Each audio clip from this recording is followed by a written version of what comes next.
You've alluded to that in some of the beautiful hadiths you've mentioned just now, but what specific reason is it that Ramadan is called the month of forgiveness, or is known as the month of forgiveness? Yes, as I rightly mentioned earlier, that our beloved Prophet Muhammad said, it's in a hadith of Sahih Bukhari, volume number 3, book of fasting, hadith number 1901.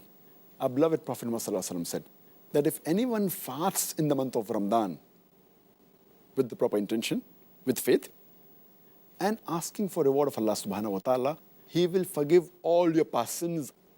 And this message is further repeated in the Musnad Ahmad, volume number 3, hadith number 11524, where it's mentioned that any person who fasts in the month of Ramadan with the proper intention, seeking the reward of Allah subhanahu wa ta'ala, he will have all his previous sins atoned. And further it's mentioned in Sahih Muslim, volume number 1, hadith number 450, our beloved Prophet Muhammad said that the time between the 5 prayers and the 2 Jummas, and from one Ramadan to the other, is the time for expiation of your sins.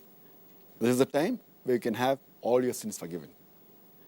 And our beloved Prophet Muhammad also said, it's mentioned in Sahih Muslim, volume number 4, in the book of Tawbah, hadith number 6644, our beloved Prophet Muhammad said that Allah subhanahu wa ta'ala, at night time, a person who asks for forgiveness, he forgives the sin for the sin he has committed in the day.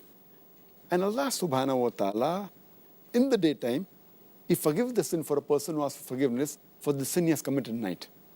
So this is the best month of forgiveness, the month of Ramadan, where you can easily have your sins forgiven because the gates of heaven open and the gates of hell are closed. Therefore, it's called the month of forgiveness.